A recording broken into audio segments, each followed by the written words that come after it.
The little girl whispered to the new maid, "Please don't leave like the others did. We promise we'll be quiet this time." She didn't know yet that this maid came to destroy her father, not save her. In a mansion built on blood money and secrets, some truths are buried so deep that only an outsider with nothing left to lose can dig them up.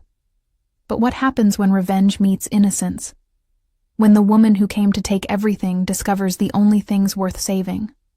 Welcome to Crimson Threads, where the most dangerous people find their humanity in the most unexpected places, and redemption is always a choice, never a guarantee. If you believe that even broken souls deserve a second chance, but only if they fight for it, hit that subscribe button and like this video. Drop a comment telling us where you're watching from. We love hearing from you. Now, let's see how one woman's mission for vengeance became a race against time to save 2 children from a monster hiding in plain sight. The December wind sliced through Chicago's south side like a blade, carrying the smell of snow and exhaust. Ruby Castellano stood outside the iron gates of the Reed mansion, her forged references clutched in one gloved hand, her sister's obituary folded in the other pocket. 2 years. It had been 2 years since Sarah's body was found in the Chicago River, with a single bullet hole behind her left ear. "Execution style," the detective said. "No witnesses, no suspects. Case closed within 6 weeks. But Ruby knew. Sarah had been working as a paralegal for a firm that laundered money for the Reed family. She'd found something, tried to be a hero, and paid the price. Michael Reed gave the order. Ruby was certain.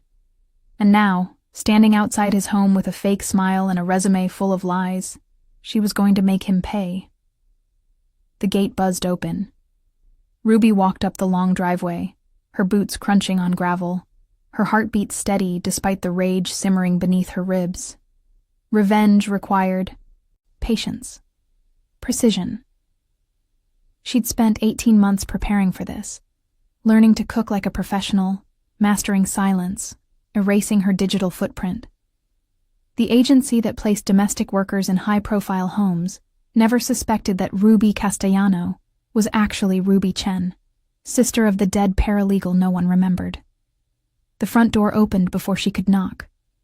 A woman stood there, tall and polished, blonde hair swept into a flawless chignon, diamond earrings catching the gray, afternoon light. Tiffany Laurent, Michael Reed's fiancée.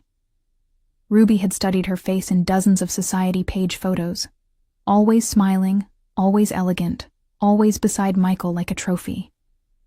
"You must be the new housekeeper," Tiffany said, her voice smooth as silk over steel. "The agency said you come highly recommended." "Yes, ma'am," Ruby replied, keeping her eyes respectfully lowered. "I'm grateful for the opportunity." Tiffany's gaze traveled over Ruby, assessing, calculating. Ruby had chosen her outfit carefully. Plain black dress, sensible shoes, hair pulled back, minimal makeup. Invisible. Unthreatening. Exactly what wealthy people wanted their staff to be. "Michael's children require special attention," Tiffany continued, stepping aside to let Ruby enter. The foyer was cavernous, all marble and dark wood, a chandelier glittering overhead like frozen tears. "They've been difficult since their mother passed. Michael spoils them, and frankly they need discipline. I trust you. Understand discretion is paramount in this household?" "Of course," Ruby murmured, but something cold slithered down her spine at the way Tiffany said discipline. "Good.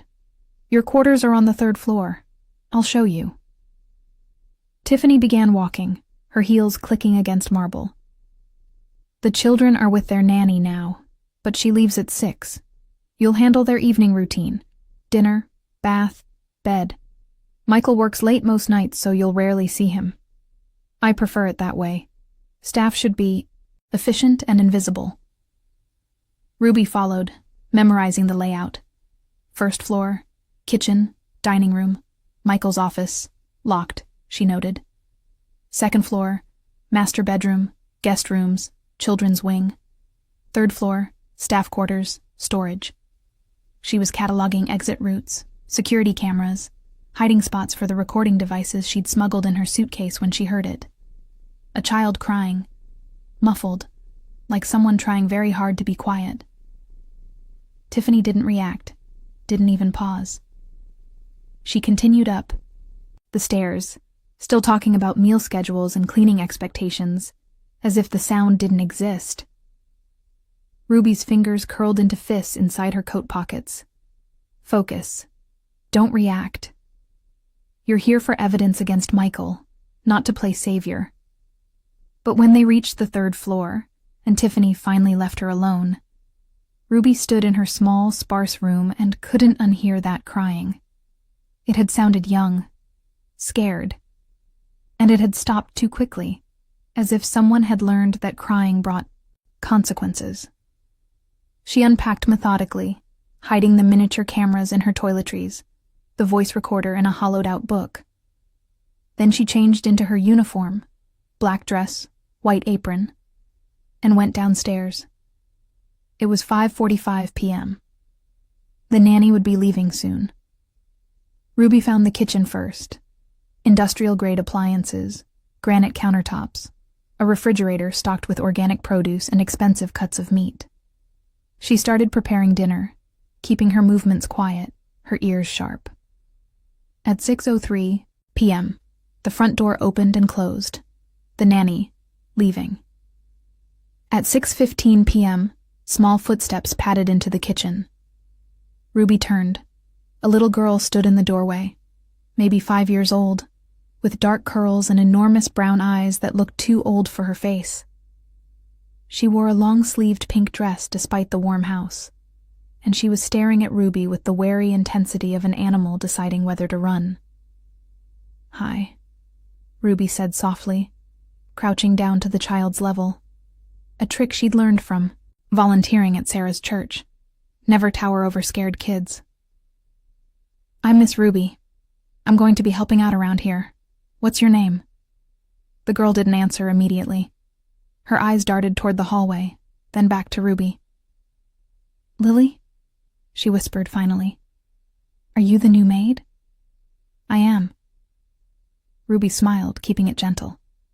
"Are you hungry? I'm making chicken and rice." Lily nodded, but she didn't move closer. Instead, she asked, "Are you going to stay?"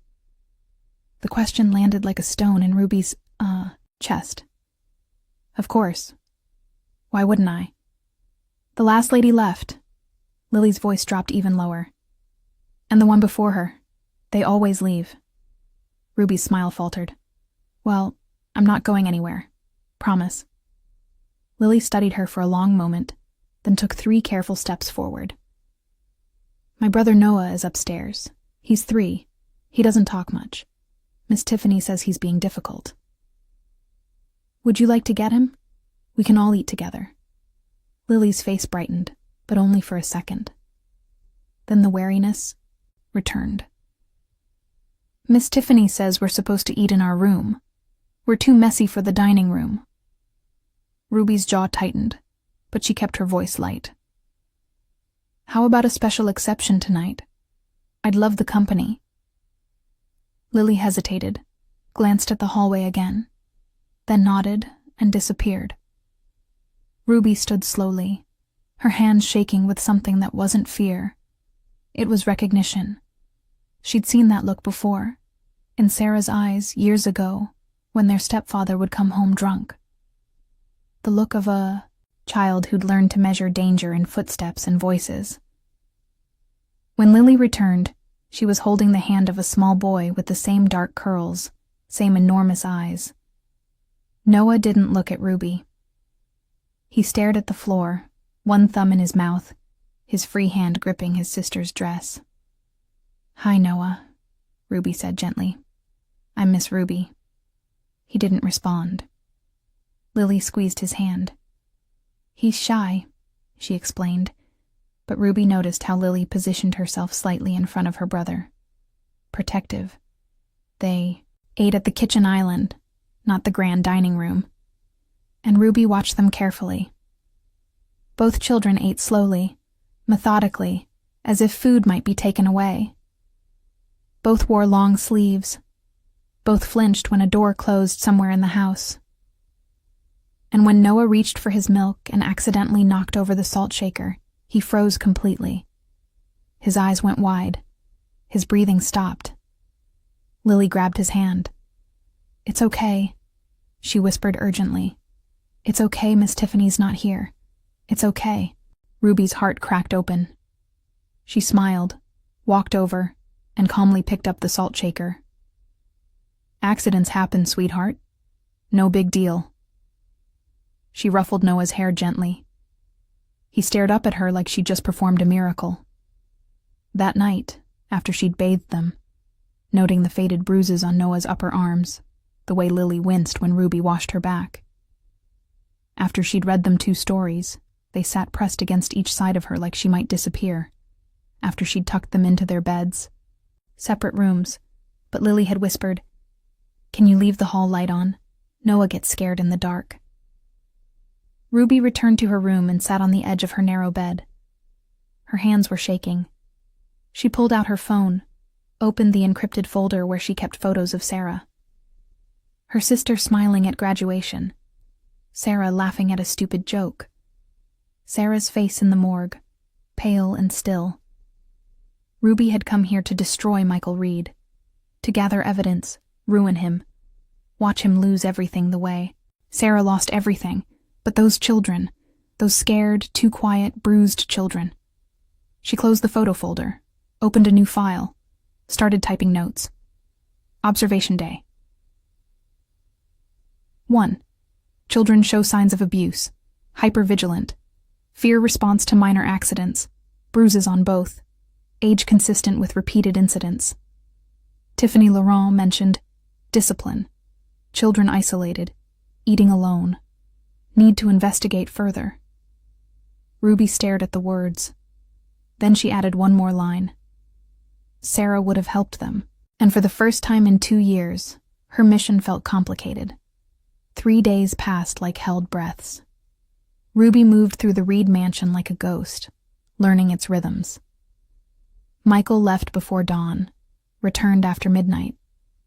Tiffany hosted charity luncheons and spa appointments, her schedule a performance of perfection. The children were Ruby's constant shadows, following her from room to room, helping her dust, sitting at her feet while she cooked. They were starving for attention, for gentleness. And every time Noah wordlessly handed her a wooden spoon or Lily asked, "Miss Ruby, do you like stories?" Ruby felt the knife of her original purpose twist deeper. She'd planted cameras in 3 locations, the hallway outside the children's rooms, the kitchen, and the main living area. So far, the footage showed nothing but routine. Tiffany barely interacted with Lily and Noah. Michael was never home. Ruby was beginning to think her initial assessment was wrong. Maybe the bruises were old, from before she arrived. Maybe Tiffany was just cold, not cruel. Then Wednesday night happened. Ruby was folding laundry in the 3rd-floor linen closet when she heard the crash. Sharp, loud, followed by Tiffany's voice rising like a siren. "You stupid, careless little..." Ruby dropped the towels and ran. Down 2 flights of stairs, her heart slamming against her ribs, following the sounds to the kitchen. She stopped in the doorway. Lily was on the floor, surrounded by broken glass and spilled orange juice. Her hands were bleeding. Noah stood in the corner, silent, tears streaming down his face, his whole body trembling. And Tiffany stood over Lily, gripping the child's arm so tightly her knuckles were white. "Do you know how much this tile costs? Do you have any idea how exhausting you are?" "I'm sorry," Lily sobbed. "I'm sorry, I didn't mean to." "You never mean to." Tiffany's voice was ice. "But you always do." Ruby stepped forward. "Ma'am." Tiffany's head whipped toward her. "This doesn't concern you?" "She's bleeding," Ruby said, keeping her voice steady. "Let me help." For 3 long seconds, Tiffany didn't move. Her eyes were flat, empty, like a doll's. Then she released Lily's arm, leaving red marks in the shape of fingers. "Clean this up," she said to Ruby, "and teach them to be less clumsy." She walked out, her heels clicking against marble, as if nothing had happened. Ruby knelt immediately. Lily was cradling her hands, blood dripping between her fingers. "It's okay, sweetheart. Let me see." "She's going to be so mad," Lily whispered. "She's going to—" She didn't finish. She didn't need to. The terror in her eyes finished the sentence. Ruby cleaned the cuts carefully, wrapped Lily's palms in soft bandages, gave her a glass of water with shaking hands. Noah crawled out of his corner and pressed himself against Ruby's side. He was still crying silently, his small body racked with shudders. "Did I do something wrong?" Lily asked, her voice small. "I was trying to help. I wanted to pour Noah's juice so Miss Tiffany wouldn't have to." "You didn't do anything wrong," Ruby said fiercely. "Do you hear me? Accidents happen. That's what being a kid is." Lily looked at her like Ruby was speaking a foreign language. That night, Ruby reviewed the footage. The kitchen camera had captured everything. Tiffany's face. Cold, controlled, vicious. The way she'd gripped Lily. The way she'd ignored Noah's terror. Ruby saved the file, backed it up, to 3 locations, and sat in the dark of her room staring at her phone. She should send this to the FBI, to Child Protective Services, to someone. But if she did, they'd investigate. They'd discover her real identity. Her infiltration would be exposed before she'd gathered enough evidence to bury Michael. And worse, there was no guarantee CPS would act fast enough. Tiffany had money, connections, a pristine public image. The system moved slowly. And in the meantime, those children would be alone with her. Ruby's reflection stared back at her from the darkened phone screen. Sarah's voice echoed in her memory. "You're too soft, Ruby. That's why you'll never survive in this city." Maybe Sarah was right. Maybe Ruby was too soft. But she couldn't walk away. Not from Lily's bandaged hands. Not from Noah's silent tears. She'd stay. Gather more evidence. Protect them until she had enough to destroy everyone who deserved it. Michael for being absent. Tiffany for being a monster. The next morning, Ruby found Lily sitting on her bedroom floor, drawing. She'd drawn 4 stick figures. 2 big, 2 small. The small ones were holding hands. The big ones were on opposite sides of the paper. "That's a beautiful picture," Ruby said softly. Lily looked up. "It's us. You and me and Noah and Daddy." Ruby's throat tightened. "Where's Miss Tiffany?" Lily's crayon paused. Then she drew a 5th figure, far in the corner, separated from the others by a thick black line. "She doesn't like us," Lily said matter-of-factly. "We heard her tell Daddy we're obstacles." "What does that mean?" Ruby knelt down slowly. "Lily, I need you to tell me something. Has Miss Tiffany ever hurt you? Besides yesterday?" Lily's eyes went wide. She looked at the door, then back at Ruby. Her voice dropped to a whisper. "You can't tell Daddy. She said if we tell, he won't love us anymore. He'll send us away like he sent Mommy away." "Your daddy didn't send your mommy away, sweetheart. She got sick." "That's what Miss Tiffany says," Lily interrupted, her voice urgent and frightened. "She says Mommy got sick because me and Noah were bad. And if we're bad again, Daddy will get sick too. So we have to be good. Really, really good." Ruby's vision blurred. She pulled Lily into her arms, holding her tight. The child was shaking. "That's not true. None of that is true. You are not bad. Do you hear me? You are perfect." Lily cried into Ruby's shoulder, the kind of deep, body-shaking sobs of someone who'd been holding them in too long. Ruby rocked her, whispering promises she wasn't sure she could keep, I'll protect you. I won't let her hurt you. You're safe." When Lily finally calmed down, Ruby asked gently, "Can you show me where she hurt you?" Lily hesitated. Then she rolled up her sleeve. The bruises were green-yellow now, fading, but unmistakable. 4 finger-shaped marks on her upper arm, more on her shoulders. And when she lifted her dress slightly, Ruby saw a burn mark on her ribs, circular, like from a cigarette. Ruby's rage was a living thing, clawing up her throat. She forced it down, forced her voice to stay calm. "Lily, I need to take pictures of this. Is that okay?" Lily nodded, solemn. "Are you going to show Daddy?" "I'm going to make sure you're safe," Ruby said. Which wasn't an answer, but it was the truth. She photographed the bruises, the burn, then helped Lily get dressed again. "Does Noah have marks too?" Lily nodded miserably. She locked him in the closet. Once, for 2 hours, he cried so much he threw up, and she pulled his hair really hard when he wouldn't eat his vegetables. He's scared of her. Ruby wanted to scream. Instead, she took Lily's face in her hands. "Listen to me. I'm going to talk to your daddy. But I need you to be brave a little longer. Can you do that? You promise you won't leave?" "I promise." But even as Ruby said it, she knew she was lying. Because once Michael knew what Tiffany had done, one of 2 things would happen. Either he'd act like the crime boss he was and eliminate the threat with violence, or he'd refuse to believe it, because admitting the truth meant admitting he'd failed his children. Either way, Ruby's mission was about to get a lot more complicated. That evening, Michael Reed came home early.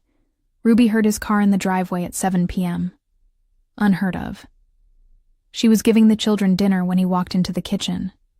She'd seen photos, of course, but in person, Michael Reed was more than the tabloid images suggested.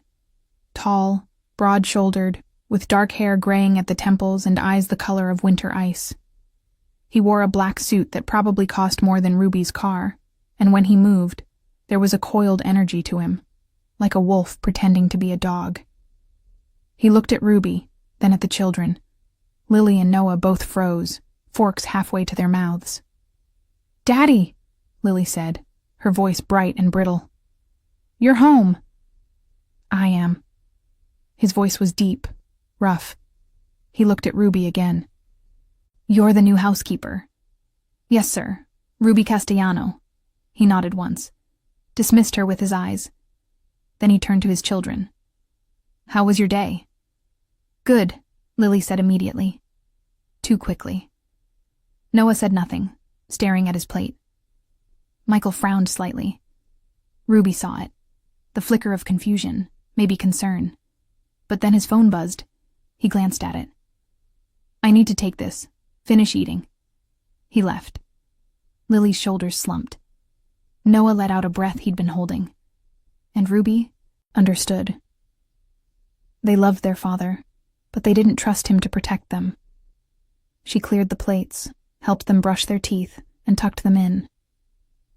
But before she left Lily's room, the child grabbed her hand. "Miss Ruby?" "The last lady who tried to help us. Miss Tiffany said she had to go away because she told lies. Is that true?" Ruby's blood went cold. "What happened to her?" "She left in the middle of the night. We never saw her again." Ruby forced a smile. "I'm not going anywhere, Lily, I promise." But as she climbed the stairs to her own room, Ruby's mind was racing. Another housekeeper. Gone. How many others had tried to intervene? And what exactly had Tiffany done to silence them? She locked her door, opened her laptop, started searching missing persons reports, cross-referencing with domestic workers in Chicago. It took 2 hours, but she found it. Maria Santos. 42. Reported missing 8 months ago by her sister. Last known employer, a private residence in Lincoln Park. No body found. case still open. Ruby stared at the photo. A woman with kind eyes. A woman who probably saw bruises and tried to do something about it. And Tiffany had made her disappear. Ruby's hands were shaking again, but this time it wasn't fear. It was fury. She opened a new document and began typing everything. The bruises, the burn, Lily's confession, Noah's terror, Maria Santos. She wasn't here for revenge against Michael anymore. She was here because 2 children needed someone who wouldn't disappear in the night. And if bringing down Tiffany Laurent meant burning Michael Reed's world to the ground in the process, so be it. Ruby spent the next week gathering evidence like ammunition. Every interaction, every bruise, every whispered confession from Lily went into her files. She documented how Tiffany would smile at the children in front of Michael, then ignore them completely when he left. How she'd accidentally serve their food cold, then berate them for not eating. How she'd tell Noah he was slow and difficult, eroding the little boy's confidence until he stopped trying to speak at all. But Michael remained oblivious, or willfully blind. Ruby couldn't decide which was worse. He came home sporadically, always late, always distracted. When he was there, Lily and Noah transformed into perfect, silent children who spoke only when spoken to. They'd learned to perform normalcy, a survival skill that made Ruby's heart ache every time she witnessed it. On Sunday, Michael was home for lunch. Tiffany had prepared an elaborate spread, poached salmon, roasted vegetables, artisan bread, and insisted the children join them. Ruby served, trying to be invisible, but her eyes kept drifting to Lily and Noah.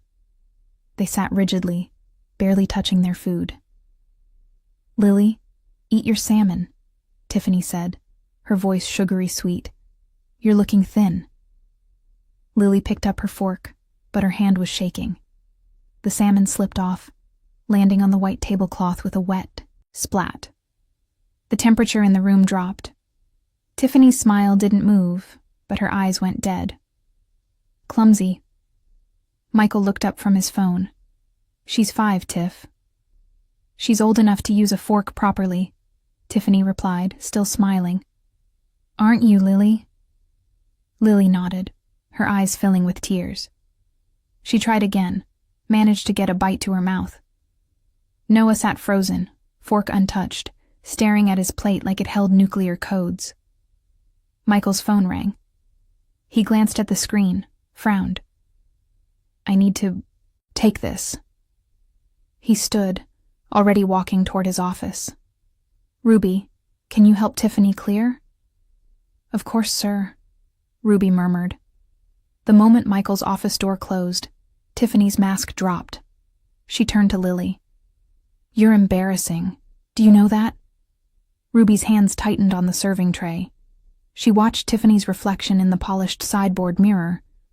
Watched as the woman leaned close to Lily and whispered something Ruby couldn't hear. But she saw the effect. Lily's face crumpled. A tear slid down her cheek. "Ma'am," Ruby interrupted, her voice steady. "I can take the children upstairs if you'd prefer." Tiffany straightened, smile snapping back into place. "That would be lovely. Thank you, Ruby." Ruby helped Lily and Noah down from their chairs. As they passed Tiffany, Noah flinched. It was slight, just a hitch in his step, but Ruby saw it. And when she glanced back, Tiffany was watching them with an expression that made Ruby's skin crawl. Upstairs, Lily finally spoke. She said I ruined lunch. She said Daddy's going to get tired of me being embarrassing and send me away.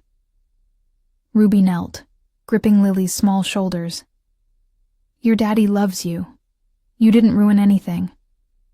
Then why doesn't he stop her?" Lily's voice broke. "Why doesn't he see?" Ruby had no answer for that, because the truth, that Michael was so consumed by grief and business that he couldn't see what was happening in his own home, felt too cruel to say out loud. That night, Ruby reviewed the dining room footage. The camera had caught Tiffany's whisper to Lily. Ruby enhanced the audio, isolated the words. "If you tell your father, I'll make sure he sends you and your brother to boarding school, far away, where no one will ever find you." Ruby's blood turned to ice. It wasn't just abuse. It was calculated psychological torture. Tiffany was systematically breaking these children, and Michael had no idea, or didn't want to know. The breaking point came 3 days later. Ruby woke at 2 a.m. to the sound of crying.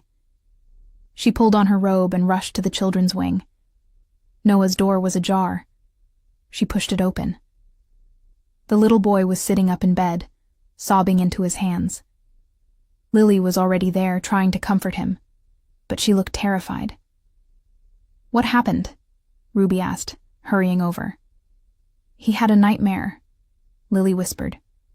"About the closet." Ruby's chest tightened. The closet.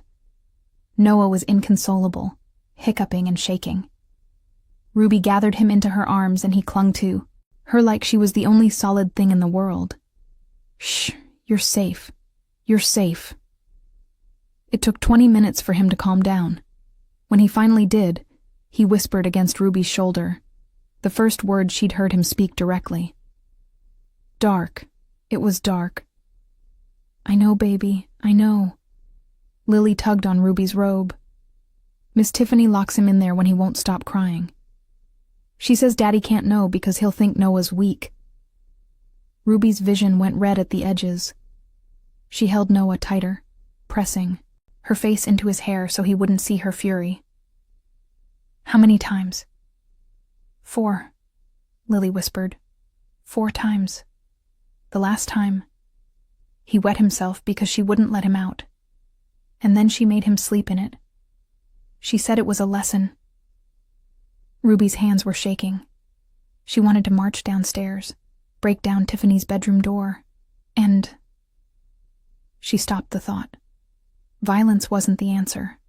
Evidence was. "Lily, can you show me which closet?" Lily led her to the hallway linen closet. It was small, dark, with no light switch inside. Ruby opened it, looked at the cramped space, and imagined a terrified 3-year-old locked inside. She pulled out her phone and took photos. Then she crouched in front of both children. "I need you to trust me, okay? I'm going to fix this." "How?"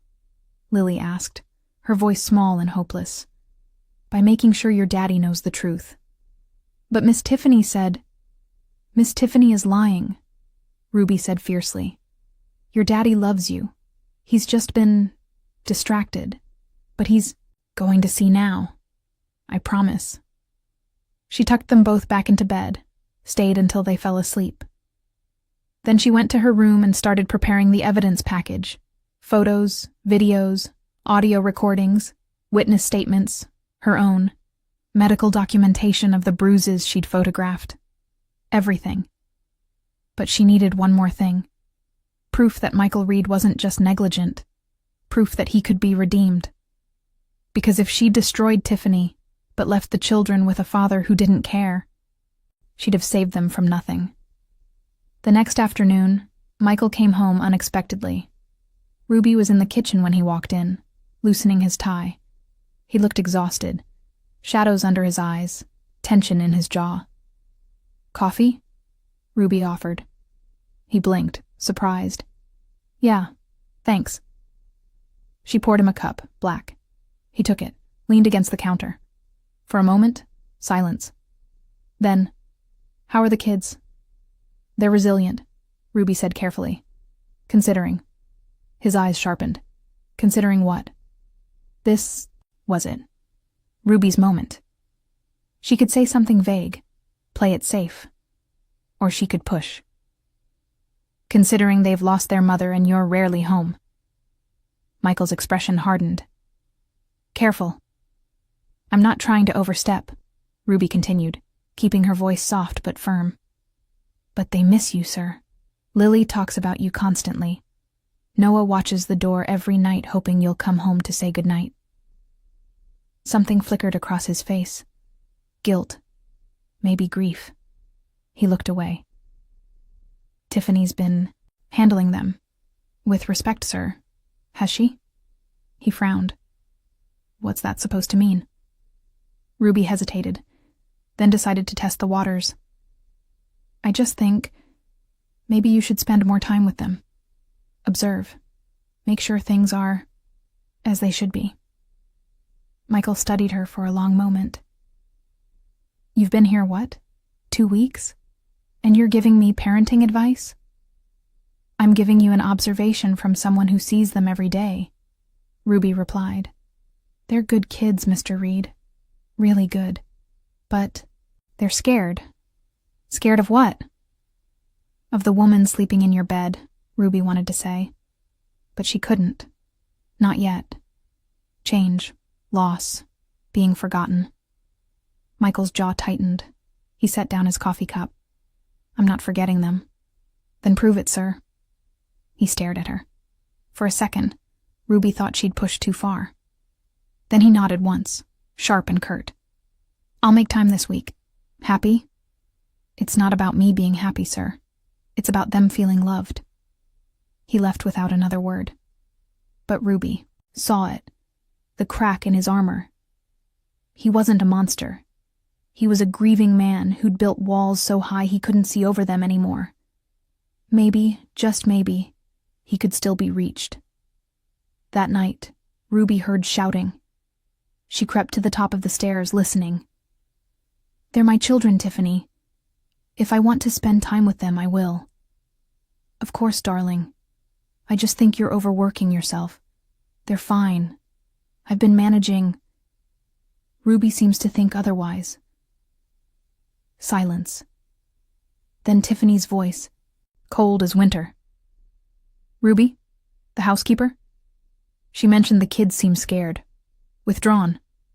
Michael. Tiffany's tone shifted, became soothing. The children are grieving. They're adjusting. But I've been handling it. You don't need to worry. Maybe I should be worrying more. Another silence. Longer. When Tiffany spoke again, her voice was ice dipped in honey. If Ruby has concerns, she should bring them to me first. Chain of command, darling. Ruby's stomach dropped. She'd just painted a target, on her own back. She retreated to her room, locked the door, and reviewed her evidence files again. She had enough. Barely. But enough. Tomorrow she'd confront Michael directly. No more hints, no more waiting. Because tonight, she'd seen something in Tiffany's eyes when Michael mentioned Ruby's name. And Ruby had seen that look before. On the face of someone who was about to eliminate a problem. Ruby didn't sleep. She sat on the floor of her room with her laptop, compiling everything into a single folder. Videos, photos, timestamps, audio clips. By 4 a.m., she had a presentation that would either save Lily and Noah or destroy her completely. At 6:30 a.m., she heard Michael's bedroom door open. She waited 5 minutes, then went downstairs. He was in the kitchen, pouring coffee, already dressed in a charcoal suit. Alone. Mr. Reed, Ruby said quietly. I need to speak with you, privately. He glanced up, surprised. Now? It's important. It's about your children. His expression shifted. Concern mixed with irritation. Is something wrong? Can we talk in your office, please? He studied her for a long moment, then nodded. 5 minutes. Ruby followed him to his office, her heart slamming against her ribs. The room was all dark wood and leather, floor-to-ceiling bookshelves, a massive desk that looked like it had witnessed 1,000 illegal deals. Michael sat behind it, gestured for her to speak. Ruby pulled out her phone, connected it to the monitor on his desk. What I'm about to show you is going to be difficult to watch. But you need to see it. Ruby? Please, sir, just watch. She played the first video. The kitchen incident with the broken glass. Tiffany gripping Lily's arm. The red marks. Michael's face went still as stone. Then the next video. Tiffany berating Noah for spilling water. Then another. Tiffany dragging Lily by the hair out of frame. Michael's knuckles were white where they gripped the armrest. Ruby showed the photos next. The bruises, the burn mark, the documentation of the closet. Noah has nightmares about being locked in there, Ruby said softly. Lily told me it happened 4 times. Your fiancé. Stop. Michael's voice was a low, dangerous growl. Stop talking. Ruby froze. Michael stood slowly, his hands flat on the desk. How long have you known? Since my first week. And you're showing me this now? I needed to be sure. I needed proof that would... Proof? He laughed, a harsh sound. You needed proof that someone was torturing my children? I needed proof that you'd believe me, Ruby shot back, because I researched the previous housekeeper, Maria Santos. She tried to help your kids, and she disappeared. So forgive me for being careful. Michael went very still. What? Your fiancé made her disappear? I don't know how. But Maria Santos is missing, and the last place she worked was here. Michael's face drained of color. He sat down slowly, like his legs wouldn't hold him. For a long moment, he said nothing, just stared at the frozen image on the screen. Tiffany's hand tangled in Lily's hair, the child's face twisted in pain. I didn't see it, he whispered. I didn't. How did I not see it? Ruby's anger softened slightly. You were grieving, and Tiffany is very good at hiding what she is. That's not an excuse. His voice broke. Those are my kids. I'm supposed to protect them. You can still... Where are they right now? Asleep. In their rooms. Michael stood. Abruptly. Get them. Pack their things. We're leaving. Mr. Reed, get them. Now. Ruby hesitated, but the look in his eyes, raw, desperate, furious, made her move. She ran upstairs, woke Lily and Noah gently. We're going on a trip, she whispered. Quick and quiet, okay? Lily's eyes went wide. Is Daddy mad? No, sweetheart. He's going to keep you safe. She dressed them in warm clothes, grabbed their favorite toys, stuffed everything into a duffel bag. When she brought them downstairs, Michael was waiting by the door, keys in hand. He looked at his children, and something in his face crumpled. He knelt down to their level. Lily and Noah both flinched. Hey, he said softly. Hey, it's okay. I'm not mad. I'm so sorry. I'm so sorry. Lily started crying. We didn't mean to be bad. You're not bad. Michael pulled them both into his arms, holding them tight. You're perfect, and I failed you. But I won't again. I promise. Noah buried his face in his father's shoulder. Lily sobbed. And Ruby stood there, watching this broken man hold his children, and finally see them, really see them. Then the hallway light flicked on.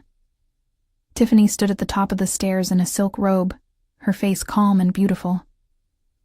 Michael, what's going on?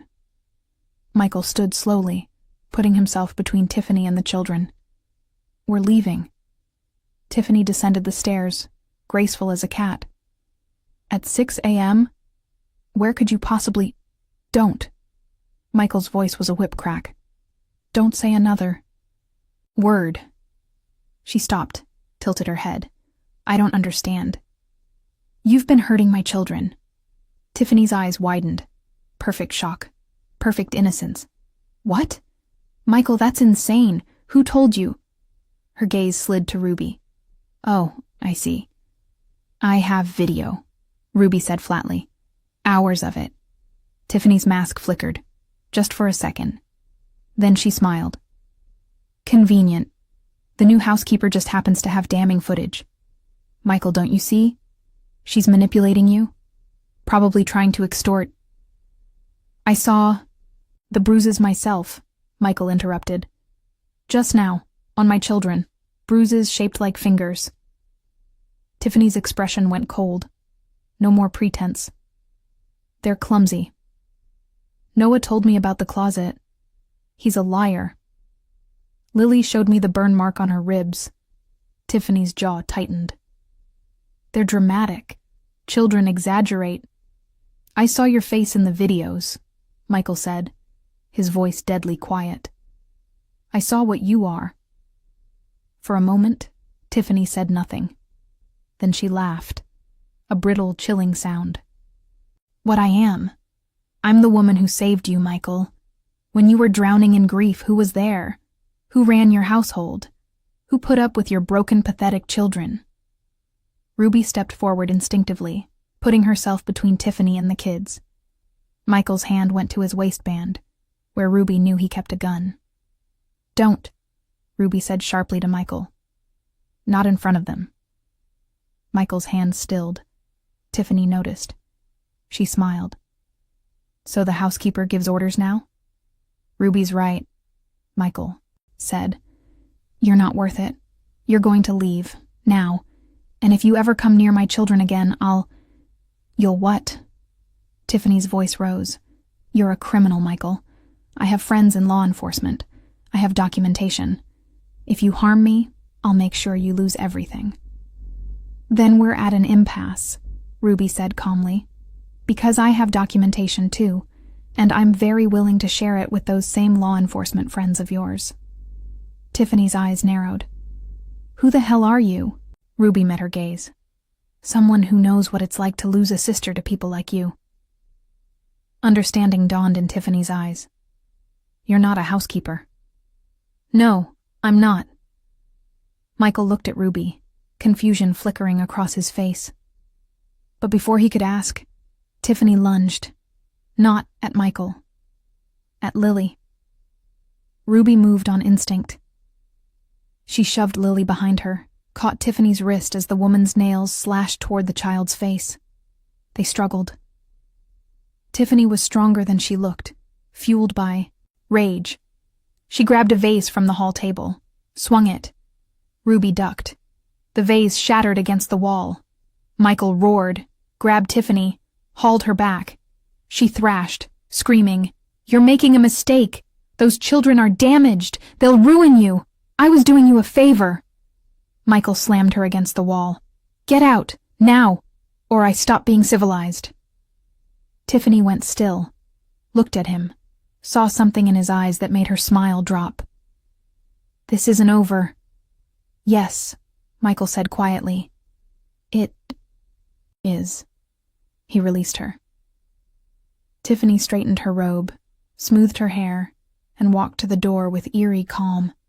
She paused on the threshold. You'll regret this, Michael. All of you. Then she was gone. Ruby's legs gave out. She sat down hard on the floor, adrenaline crashing. Lily and Noah ran to her, clinging. Michael stood frozen, staring at the door. We need to leave, Ruby said hoarsely. Now. She's going to call someone. Police, FBI, I don't know. But she won't let this go. Michael, turned. Who are you? Really? Ruby met his eyes. My name is Ruby Chen. My sister was Sarah Chen. She worked for your accountant's office 2 years ago. She found evidence of money laundering. Someone killed her. I thought it was you. Michael's face went blank. Sarah Chen. You remember her? I remember when she died. I remember. He closed his eyes. I didn't order it. I wouldn't have. She was just an accountant. Then who did? Tiffany. He opened his eyes. She was handling a lot of the financial operations back then. If there was a leak, she would have been the one to plug it. Ruby's world tilted. What? I didn't know, Michael said. I swear to God I didn't know. But now, he looked at Ruby. Your sister. The missing housekeeper. How many others? Ruby couldn't breathe. All this time she'd been targeting the wrong person. Sarah's killer had been living in this house, sleeping in the next room, torturing children. We need to go, Michael repeated, more urgently. Ruby, I need you to trust me. Can you do that? Ruby looked at Lily and Noah, both pressed against her. Then at Michael, this man she'd come here to destroy. I don't know, she admitted. Then trust them, Michael said, nodding at the children. They need you, and I can't do this alone. Please. Ruby stared at him, then nodded. Okay, but we do this my way. No violence, no silencing witnesses. We go to the authorities.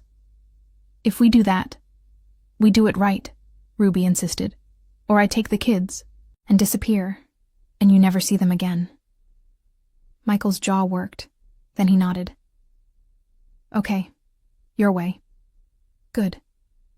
Ruby stood, lifting Noah into her arms. Lily grabbed her other hand. Then let's go, before your fiancé decides to come back with reinforcements. They left the mansion as dawn broke over Chicago, and Ruby realized with a strange, dizzying clarity she'd come here for revenge. But somewhere along the way, she'd found something more important, a family worth saving.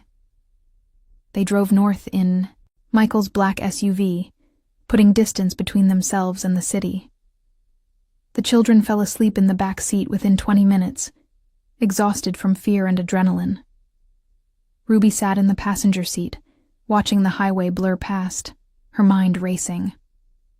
Michael hadn't spoken since they'd left. His hands were tight on the wheel, jaw clenched, eyes fixed forward. Finally, Ruby broke the silence. Where are we going? A safe house, 2 hours north, off the grid. One of your properties? No. Belongs to someone I trust, someone outside the business. Ruby studied his profile. You believe me. About my sister. I looked into it. Michael's voice was flat. After you mentioned Maria Santos, I made calls, pulled files. There were inconsistencies, payments I didn't authorize, offshore accounts I didn't open. He glanced at her. Tiffany's been running her own operation under my nose for years. Ruby's stomach twisted. What kind of operation? Blackmail, mostly. She'd find leverage on people, affairs, embezzlement, secrets, and squeeze them. The money went into accounts I never saw. She used my name, my reputation, but kept everything separate. And when people like my sister got too close, Michael's knuckles went white. She handled it, personally. How many? I don't know, yet, but I will. He looked at her again. I'm sorry. About your sister. About all of this. Ruby wanted to hate him. Should have hated him. But looking at this man, who'd been blind but not malicious, who'd failed his children but was trying to fix it, she couldn't summon the rage anymore. Just keep driving, she said quietly. The safe house was a cabin in Wisconsin, isolated by a thick forest and a frozen lake. It was small, rustic, but warm. Michael carried the sleeping children inside while Ruby checked the perimeter. Old habits from her research days. Always know your exits. Inside, there was a fire already burning. The friend Michael mentioned, an older man named Frank, who didn't ask questions and didn't seem surprised by the circumstances, had stocked the kitchen and left. You've got a week, he'd told Michael. Then I need plausible deniability. Ruby made hot chocolate while Michael put the kids to bed in the loft. When he came back down, he looked a decade older than his 38 years. They're terrified, he said, sitting heavily on the couch. Noah won't let go of his teddy bear. Lily keeps asking if Tiffany's going to find us. What did you tell them? That I'd keep them safe, but I'm not sure they believe me. He looked at Ruby. Why should they? I didn't keep them safe before. Ruby sat across from him, cradling her own mug. You didn't know. I should have. His voice cracked. I should have seen. The bruises, the fear, the way they flinched. I was so focused on work, on keeping the business running, on not thinking about Rachel. He stopped. My wife, their mother. She died 3 years ago. Ovarian cancer. It was fast. Brutal. And I shut down. Let Tiffany in because it was easier than feeling. She preyed on that, Ruby said softly. That's what predators do. They find vulnerability and exploit it. Doesn't make me less responsible. No, but it means you can still fix it. Michael looked at her. Really looked. Why are you helping me? After what you thought I did to your sister? Ruby was quiet for a moment. Because Lily and Noah need you, and because I've spent 2 years hating you. I'm tired of hate. It didn't bring Sarah back. It just made me hollow. Your sister would be proud of you, Michael said. What you did for my kids. Sarah would have told me to call the cops immediately and stop playing hero. Ruby smiled sadly. She was always smarter than me. They sat in silence, the fire crackling. Outside, snow began to fall. What's the plan? Ruby asked finally. Michael leaned forward, elbows on his knees. We need evidence that holds up legally. Not just videos, testimony, financial. Records, connections to Maria Santos's disappearance, your sister's death. Enough to put Tiffany away for life. She'll run. She already is. I have people watching her. The moment she tries to leave the country, I'll know. And if she gets to the FBI first, spins this as you being the threat, then we need to get there first. Michael looked at her. You said you wanted to do this right. No violence, no covering up. I'm agreeing. But that means we work together. You have the videos. I have the financial records. Together we build a case. Ruby studied him. And your business? Your empire? Might burn, Michael admitted. Probably will. But I don't care. Not if it means my kids are safe. You mean that? He met her eyes. I've spent 3 years being a ghost in my own home. I'm done. Whatever it takes, I'm done. Ruby nodded slowly. Okay. Then we need a lawyer. Someone who specializes in organized crime and witness protection. I know someone. But... Michael hesitated. If we go this route, we're not going back. Not to Chicago. Not to that life. The kids will need new identities, new schools. We'll lose everything. Not everything, Ruby said. You'll have them. That's what matters. Michael's expression softened. When did you get so wise? When I watched 2 kids choose to trust me, even though every adult in their life had failed them. Ruby stood. I'm going to check on them. She climbed the loft ladder. Lily and Noah were curled together in one bed. Lily's arm around her brother. Ruby adjusted their blankets, smoothed Lily's hair. The little girl stirred. Miss Ruby, she whispered. I'm here, sweetheart. Is Daddy really going to stay this time? Ruby's throat tightened. Yes, I think he is. And you? You're not leaving? Not unless you want me to. Lily's small hand found Ruby's. Please don't go. You're our family now. Ruby's vision blurred.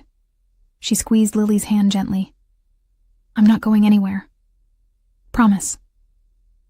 Lily fell back asleep, and Ruby stayed there, watching them breathe. These children she'd only known for 3 weeks. These children who'd somehow become hers. When she climbed back down, Michael was on his phone, speaking in low, urgent tones. He hung up when he saw her. My lawyer's coming tomorrow. He'll bring the paperwork for witness protection. And I have someone pulling all of Tiffany's offshore accounts, her communications, everything. If we're doing this, we're doing it all the way. Good. Ruby sat down. But, Michael, you need to prepare yourself. The FBI will want everything. Your operations, your contacts, names. They'll dismantle your entire organization. I know. And people will come after you. Rivals who see weakness. Partners who feel betrayed. I know. This won't be clean. Or easy. I don't care. Michael looked up at the loft, where his children slept. I've been living in the dark for 3 years. It's time to face the light, even if it burns. Ruby nodded. Then we start tomorrow. But neither of them slept that night, because they both knew. Tiffany Laurent was not someone who accepted defeat gracefully, and somewhere out there she was planning her next move. At 3 a.m., Michael's phone buzzed. He checked it, and his face went pale. What? Ruby asked. He showed her the screen. A text from an unknown number. You took something that belongs to me. I want it back. One way or another. Below the message, a photo. The Reed mansion. Burning. She torched it, Michael whispered. She burned everything. Ruby's blood ran cold. Is anyone inside? No. I told the staff to take the week off. He looked at Ruby. This is a message. She's coming. Let her come, Ruby said, her voice harder than she felt. We have evidence. We have the kids. She has nothing. She has rage and money and no conscience. Michael stood, began pacing. We need to move faster. Tomorrow's not soon enough. Ruby stood too.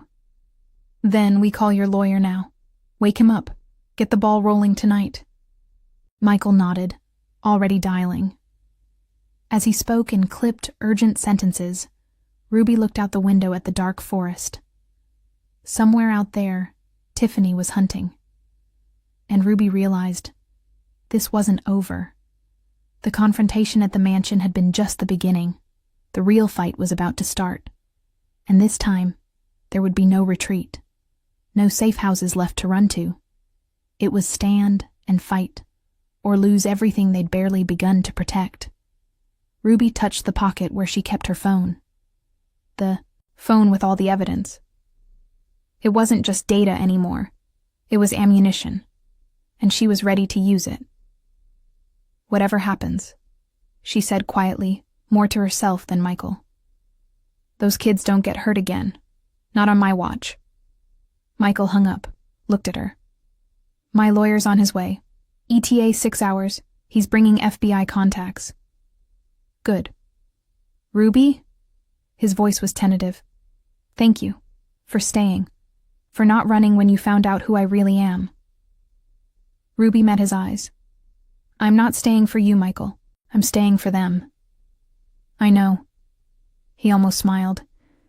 That's why I trust you.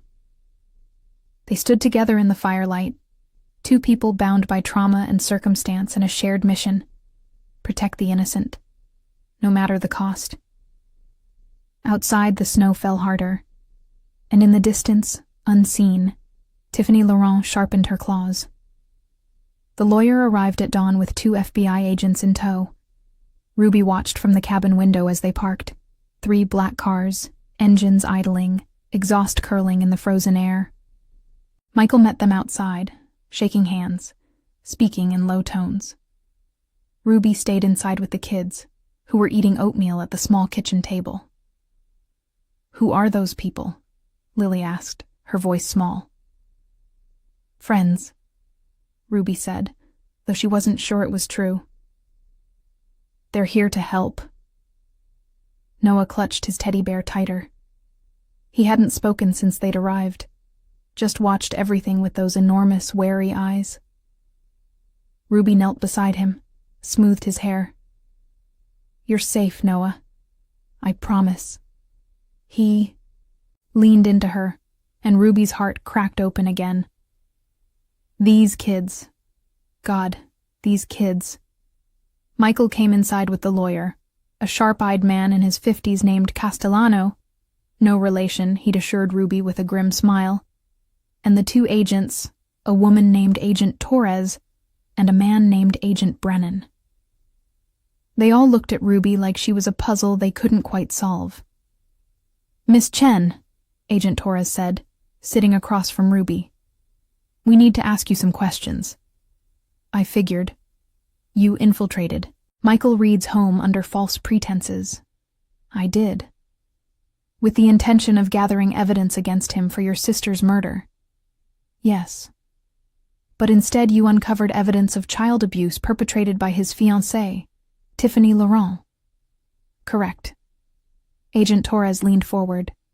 "And now you're asking us to grant immunity to Mr. Reed, a known organized crime figure, in exchange for his testimony against Ms. Laurent."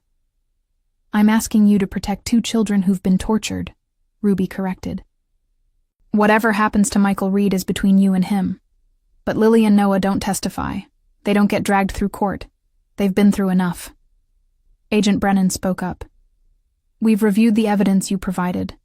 The videos, the photos, the audio recordings. It's compelling." "It's horrifying," Ruby said flatly. "It is," Torres agreed. "But Ms. Laurent's attorney is already claiming the footage is fabricated. Deep fakes, edited." Ruby's hands curled into fists. "It's not. We believe you. But we need more. We need forensic evidence. Medical examinations of the children. Testimony from—" "No." Michael's voice cut through the room like a knife. "My kids are not going through examinations. They're not answering questions from strangers. They're 5 and 3 years old. They've been terrorized enough." "Mr. Reed—" "I'll give you everything else," Michael interrupted. "Financial records, communication logs, names of Tiffany's contacts. I'll testify about her operations, her blackmail schemes, the offshore accounts. Hell, I'll testify about my own crimes if it helps. But you leave my children alone." Torres and Brennan exchanged glances. Castellano stepped in. "My client is prepared to cooperate fully.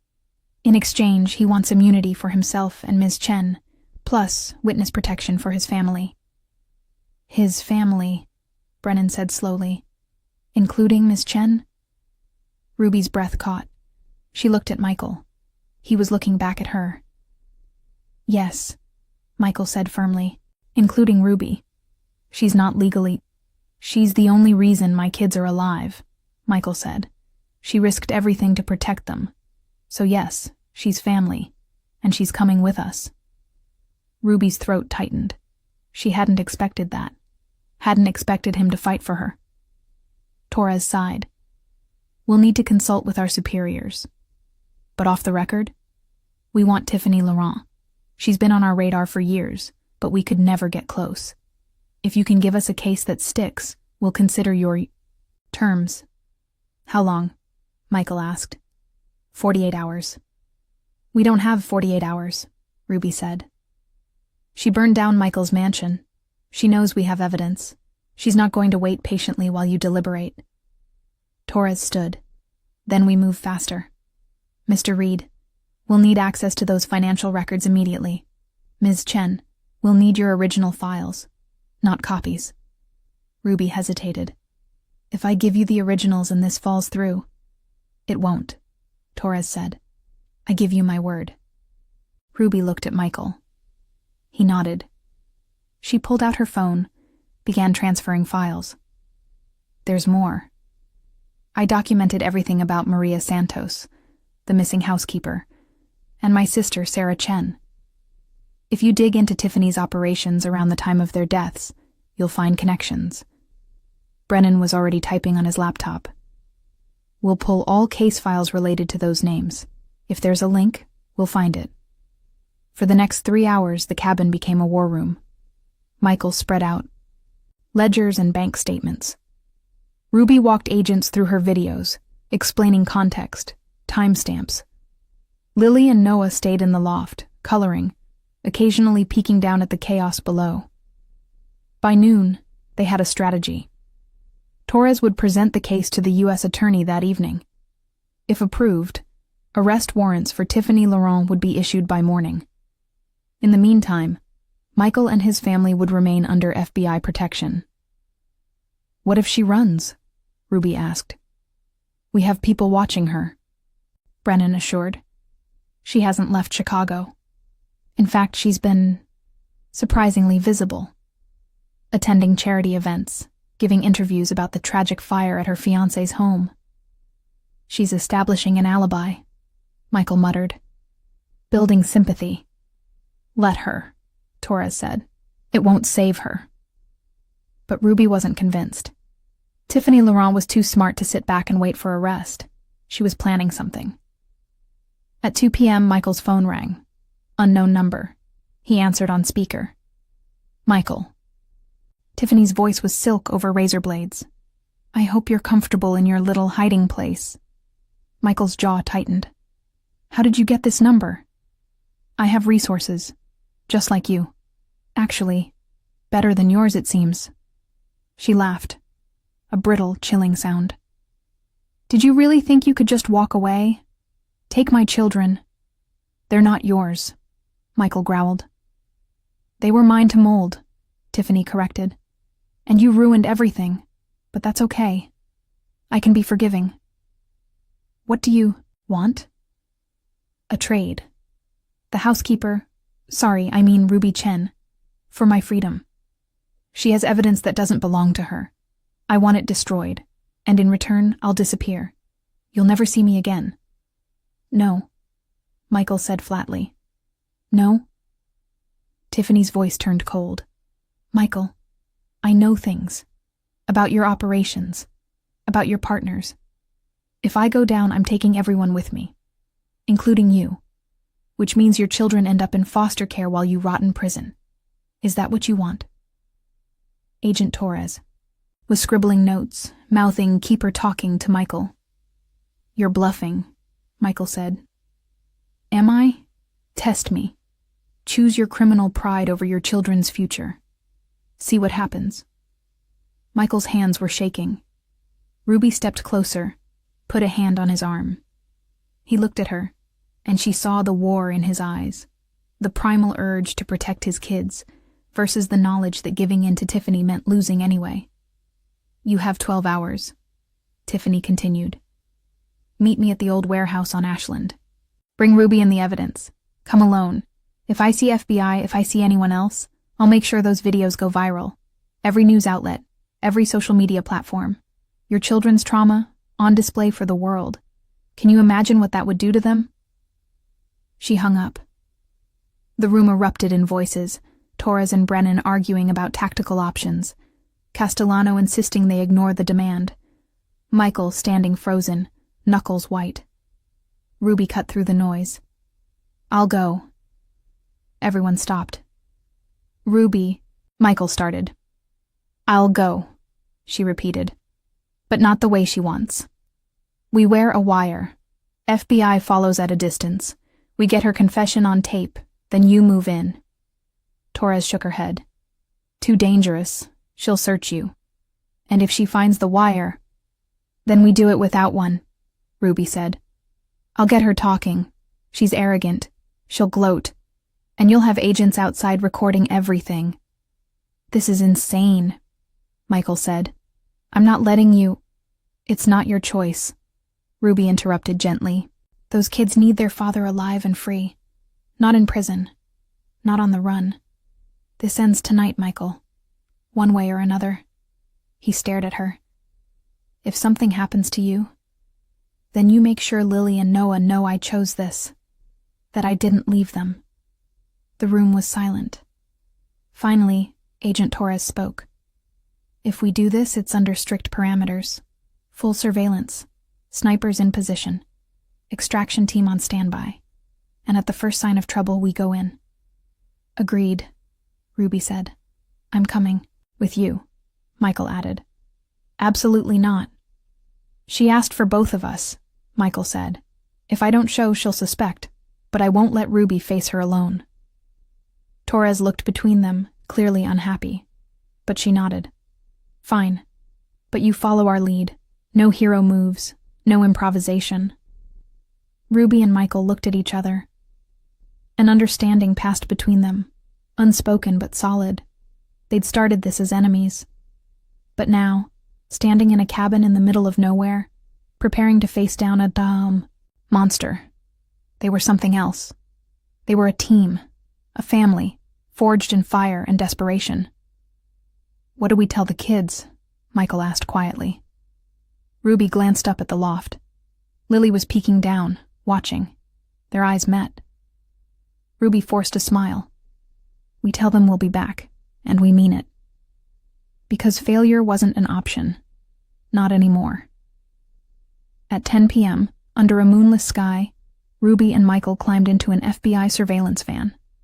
Agent Torres handed them earpieces, nearly invisible, high grade. "We'll hear everything. You won't hear us, but we're there. Trust that." Ruby nodded, slipping the device into her ear.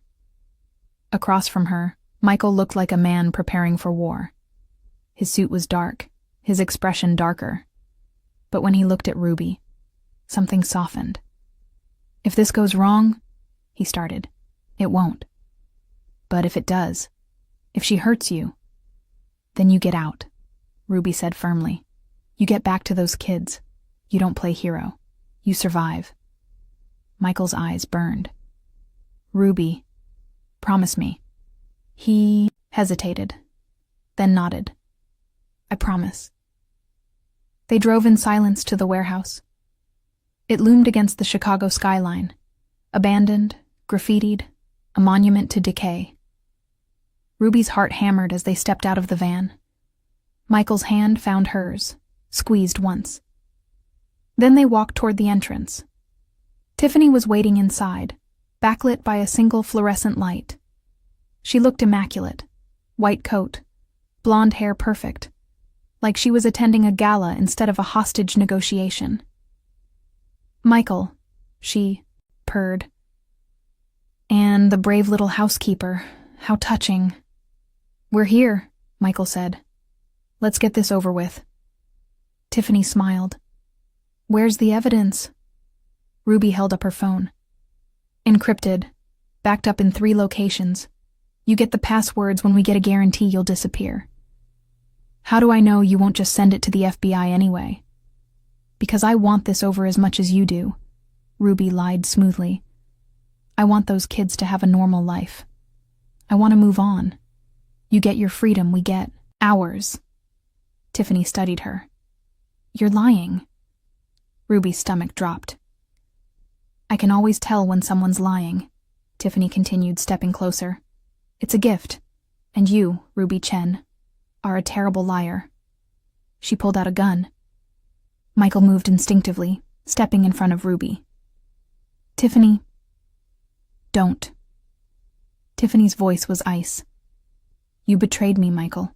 You chose them over me. So now I'm going to take everything from you, starting with her." She aimed at Ruby. And Ruby realized, with cold clarity, Tiffany had never intended to make a deal. She'd come here to eliminate loose ends. The shot rang out. Michael shoved Ruby hard. She hit the ground, ears ringing. Above her, chaos erupted. FBI storming in, shouting, tactical lights blinding. And Michael, on the ground beside her, blood spreading across his white shirt.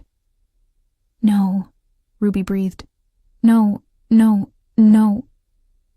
He was still conscious, eyes wide, one hand pressed to his side. "The kids," he gasped. "Ruby, the kids." "You're okay," Ruby said, pressing her hands over his, trying to stop the bleeding. "You're okay. Stay with me."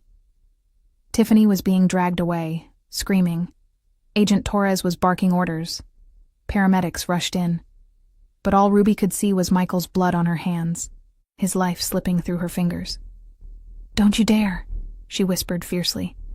"Don't you dare leave them. They need you. Do you hear me? They need you." Michael's eyes found hers. He tried to smile. "Tell them I kept my promise." Then his eyes closed. And Ruby screamed. The hospital waiting room smelled like disinfectant and despair. Ruby sat in a plastic chair, Michael's blood still on her hands, dried now, brown and cracked. Agent Torres had tried to get her to wash up, but Ruby couldn't move. Couldn't think. Couldn't do anything except replay the moment. The gun, the shot, Michael pushing her out of the way. He'd taken a bullet meant for her. Lily and Noah were with a social worker in a separate room, coloring, unaware. Ruby had promised them their father would come back. She'd promised. At hour 3, a surgeon emerged. Ruby stood on shaking legs. "He's stable," the doctor said. "The bullet missed major organs. He was lucky. Another 2 inches." She didn't finish. "He'll recover, fully." Ruby's knees gave out. Torres caught her, lowered her back into the chair. "He's okay," the agent murmured. "It's okay." But it wasn't. Not yet. Tiffany Laurent was in federal custody, but her arrest had triggered a cascade. Reporters were swarming. Michael's organization was fracturing as rivals sensed weakness. And somewhere in the chaos, someone had leaked the videos, Lily and Noah's trauma, their bruises, their pain, to the media. Exactly as Tiffany had threatened. Ruby watched the news on the waiting room TV with mounting horror. Her stomach turned as pundits debated, as strangers analyzed those children's worst moments, as the world consumed their suffering like entertainment. "We're taking them off air," Torres said, appearing beside her. "Issuing restraining orders against every outlet. But Ruby, the damage is done. Those kids' faces are everywhere." "They're not safe," Ruby whispered. "Even with Tiffany in custody. They'll never be safe here." Torres nodded slowly. "That's why witness protection is no longer optional. It's mandatory. For all of you." "All of us?" "Michael Reed can't stay in Chicago. His organization's collapsing, but there are too many people who want him dead. You're linked to him now, which makes you a target. And the kids?" Torres looked at the TV, where Lily's face was frozen mid-cry in a still from Ruby's video. "They need to disappear. Completely." Ruby closed her eyes. "Where?" "We have a location. Small town in Wisconsin. Clean identities. Michael will have to give up everything. His name, his past, his empire. You'll all be starting over." "Can he do that? After living like this for so long?" Torres smiled grimly. "He took a bullet for you. I think he's serious about change." When Ruby finally saw Michael, 4 hours post-op, groggy but alive, the first thing he said was, "The kids, are they—" "Safe," Ruby assured, pulling a chair close to his bed. "They're with a social worker. They don't know yet." "About the videos?" Ruby nodded. Michael's jaw tightened. "I'm going to kill her. She's already in federal prison, and you're not killing anyone." Ruby took his hand carefully. "Michael, your life as you knew it is over. The FBI is offering witness protection. New names, new city, new everything. You'd have to disappear." He looked at her for a long moment. "Would you come?" Ruby's breath caught. "What?" "With us. The kids trust you. He stopped, looking vulnerable in a way she'd never seen. "I can't do this without you, Ruby. I don't know how to be a father, not a real one. But you do. You know how to make them feel safe." "Michael." "I'm not asking you to give up your life for me," he said quickly. "I'm asking you to consider building a new one. With us, as a family." Ruby stared at him. 2 months ago, she'd infiltrated his home planning to destroy him. And now he was asking her to stay, to be part of something real. "What about your empire?" "Burning as we speak." Michael smiled weakly. "I'm okay with that. I spent years building something that nearly cost me everything that mattered. Time to build something new." Ruby thought of Lily's drawing. 4 stick figures holding hands. Thought of Noah finally speaking. Her name. Thought of the promise she'd made. "I'm not going anywhere." "Okay," she said softly. "I'm in." Michael's eyes filled. He squeezed her hand. Thank you. 2 weeks later, they left Chicago in the middle of the night. Michael was healing but moving carefully, one hand pressed to his side. Ruby carried Noah, who was asleep on her shoulder. Lily held both their hands, silent but trusting. They drove to a small town called Millbrook, Wisconsin. Population 4,000. No news crews, no reporters. Just trees and snow and a quiet that felt like safety. The house the FBI had arranged was modest. 3 bedrooms, a kitchen that smelled like wood smoke, a backyard with an old swing set. Nothing like the mansion. But when Lily saw it, she smiled for the first time in weeks. It's cozy, she whispered. Michael knelt down, still wincing from his injury. Do you like it? Lily nodded. Can we stay? For as long as you want. Noah, awake now, looked up at Ruby. Miss Ruby stay too? I'm staying, Ruby assured. Forever. They spent that first night unpacking boxes, setting up bedrooms. Ruby helped Lily arrange her stuffed animals. Michael read Noah a story, his voice rough with emotion. And when the kids finally fell asleep, Ruby and Michael sat in the living room with mugs of tea, watching snow fall through the window. This is weird, Michael said. Not having security, not having calls coming in, just quiet. Do you miss it? He considered. I miss the control, the power. But I don't miss the person I was. He looked at her. Ruby, I need to say something. About your sister. Ruby tensed. I didn't order her death, but I created the environment where people like Tiffany thrived. I built an organization where violence was currency and lives were expendable. Sarah Chen died because of that world. Because of me. Michael, let me finish. He set down his mug. I can't undo what happened. I can't bring her back. But I can make sure I raise my kids to be nothing like the man I was. I can teach them kindness instead of power, compassion instead of control.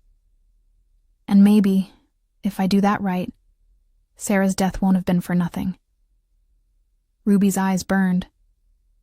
She would have liked that. Sarah always believed people could change. Was she right? Ruby looked at him.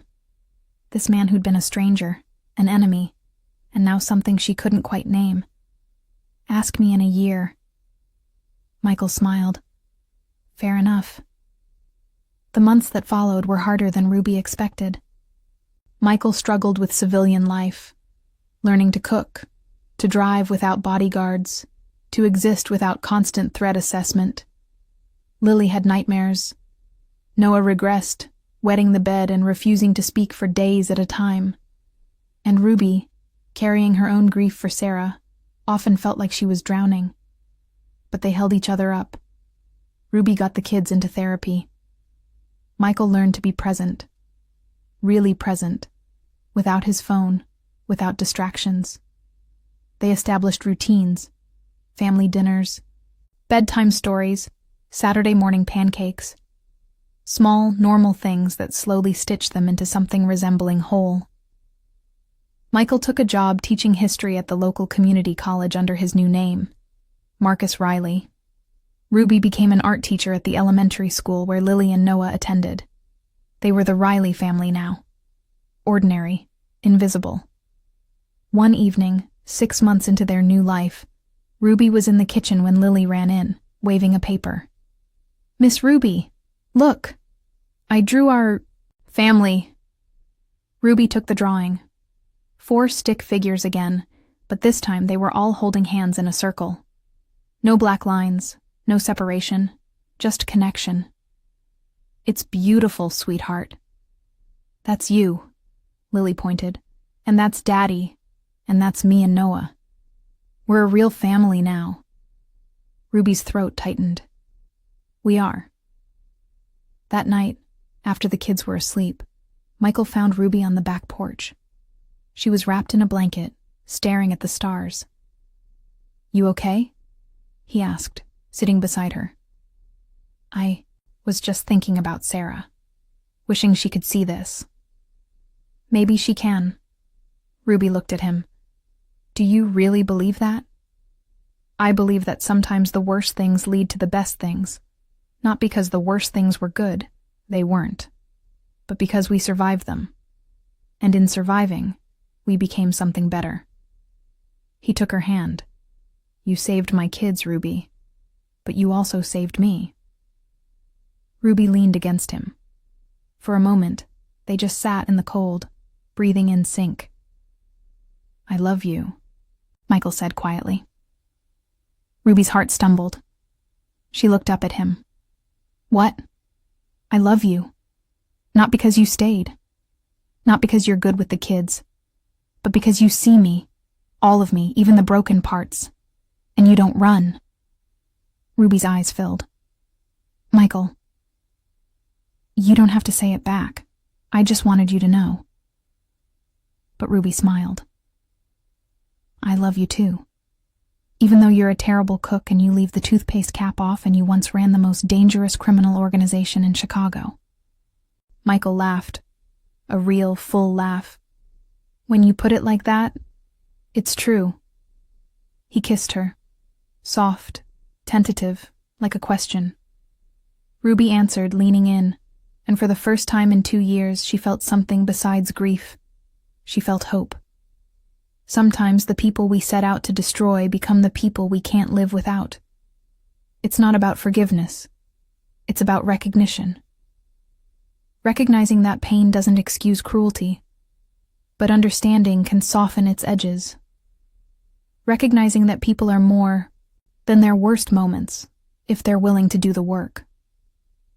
Michael Reed was a crime lord who built an empire on fear. But he was also a father who learned, too late, that real power comes from being present.